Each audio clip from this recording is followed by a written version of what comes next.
Welcome to Kali twisted stories part 11। जय माँ काली जय माँ तारा, आप सबका भला हो। आज की स्टोरी का टाइटल है माँ की खीर। बात उस समय की है कि प्रयागराज की कालीबाड़ी मंदिर की सीढ़ियों पे एक नन्हा सा छोटा सा लड़का, पैदाइश नहीं 5 साल का, अब चलने लगा था, थोड़ा बोलने लगा था।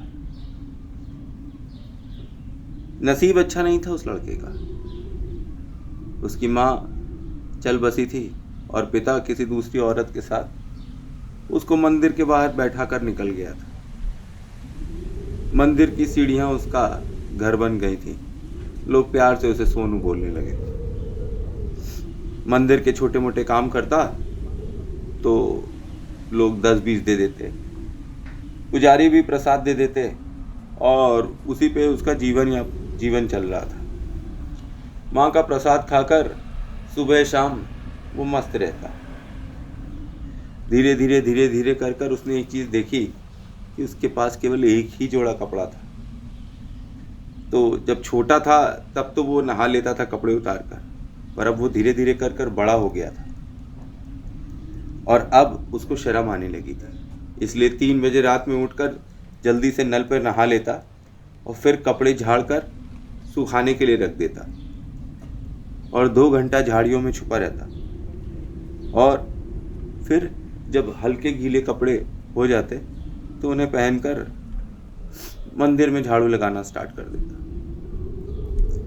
मंदिर का पुजारी मंत्रों का ज्ञाता था और माता की पूजा अर्चना करा करता था।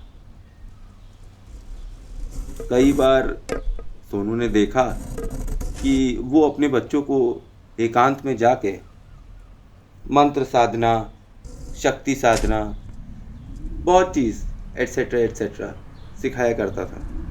और कोई और आता था उससे सीखने के लिए तो उनसे मोटी रकम लेता था, तभी वो ये साधनाएं दूसरों को सिखाया करता था। सोनू ने सोचा क्यों ना अपना लक भी आजमाया जाए। पुजारी से बार बार आग्रह करने पर भी पुजारी ने उसे नीच तुच्छ और अनाथ कहकर भगा दिया। कहा तुझ जैसे नीच तुच्छ के लिए ये विद्याएं नहीं बनी हुई है, तू बस झाड़ू लगा, समझा, और अपना काम कर, अपनी औकात से बाहर मत जा। ऐसी थी जिंदगी सोनू की।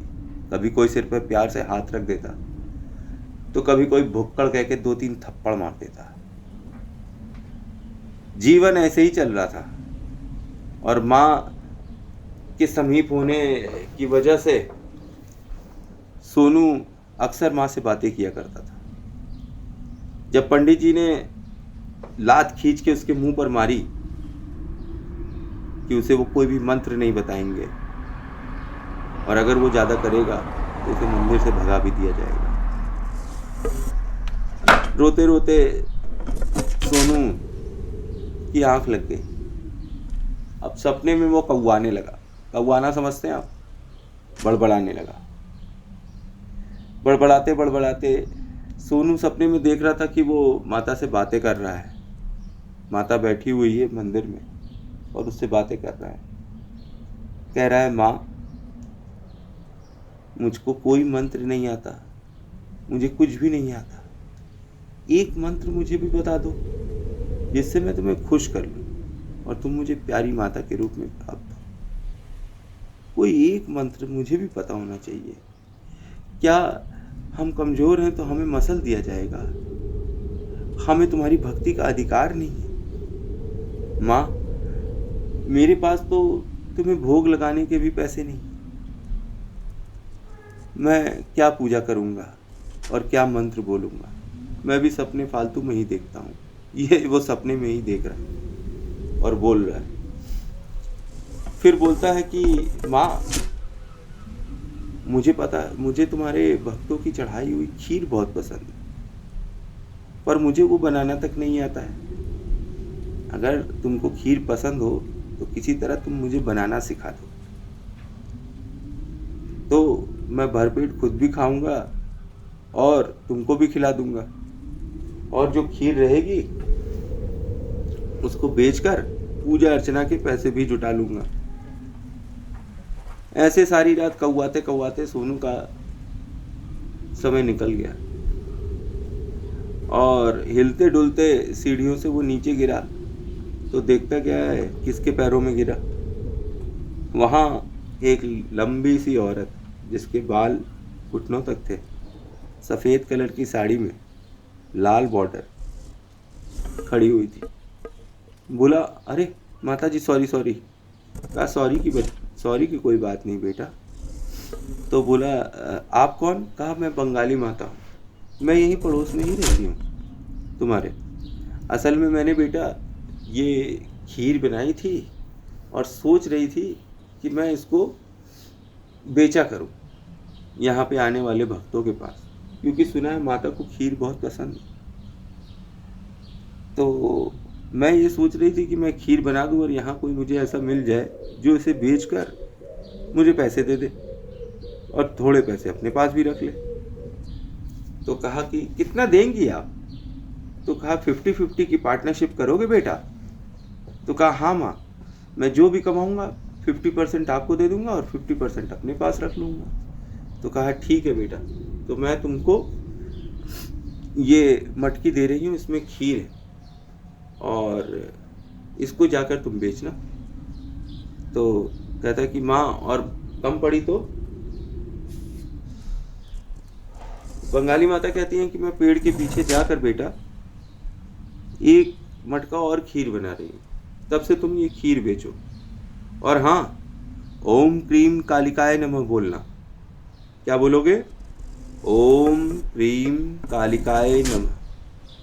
बस ये एक मंत्र बोलना, खीर भी जल्दी बिकेगी और माता भी प्रसन्न हो जाएगी। माता को उनका बीज मंत्र बहुत प्रिय है, इसलिए तुम इसका निरंतर जाप करोगे तो तुम्हें अच्छे फल मिलेंगे। अब सोनू भाई तो जैसे उठकर आश्चर्यचकित हो गए कि एक रात पहले क्या हो रहा था और दूसरी रात पहले ये सब क्या हो रहा है। खैर, उनको तो जो भी प्यार से हाथ रख देता सर पर तो वो उनकी माँ बहन सब हो जाते, क्योंकि रिश्ते उनको मिले नहीं थे विरासत में, रिश्ते वे बनाते थे। और मंदिर में रहते रहते वे बहुत धार्मिक भी हो गए थे। खैर, तो खीर बेचना चालू कर दिया उन्होंने। ओम क्रीम कालिकाय नमः, खीर ले लो, सोनू की खीर, सोनू की खीर, सोनू की खीर। खीर न बिके तो फिर उन्होंने बोला ओम क्रीम कालिकाय नमः, माता की खीर, माता की खीर, माता की खीर। और भीड़ लग गई और लोग ऐसे चाट के खीर के पत्ते खा रहे थे जैसे वो उनकी ज़िंदगी की आखिरी खीर है, इसके बाद तो उन्हें खीर मिलने ही वाली नहीं थी। 1000 पत्ते बेचने के बाद जब 12 बज गए तो सोनू पेड़ के पीछे चेक करने गया तो वहाँ देखता क्या है कि माता 2 थाली लेकर बैठी है। कही, थक गया बेटा, आ हम दोनों मिलकर खाना खा लें। तो वो दोनों मिलकर खाना खाने लगे। बोले, बेटा कल से मैं खीर यहीं पेड़ के पास छोड़ जाऊंगी, तुम जो भी पैसे होंगे उसमें से 10 रुपये छोड़कर बाकी पैसे अपने पास रख लेना। मुझे पैसों की ऐसी कोई ख़ास ज़रूरत नहीं, पर तुम्हें तो पूजा के लिए ज़रूरत है ना। तो सोनू ने भोलेपन से खाना खाते खाते बोला, माँ अगर कल तुम नहीं आओगी और केवल 1 मटकी खीर भेजोगी तो खीर ख़त्म हो गई, तब मैं क्या करूँगा? पीछे से आवाज़ आई, ये मेरी खीर है, कभी ख़त्म नहीं होगी। सोनू ने पलट कर देखा, पीछे माता काली खीर का मटका लिए मुस्कुरा रही थी और सोनू के सर पर हाथ रखकर बोली, तुम खीर बेचो बेटा और मेरी पूजा करो, मैं तुम्हारे साथ हूँ। तो कैसी लगी कहानी? आई होप अच्छी लगी। जय माँ काली, जय माँ तारा, आप सबका भला हो।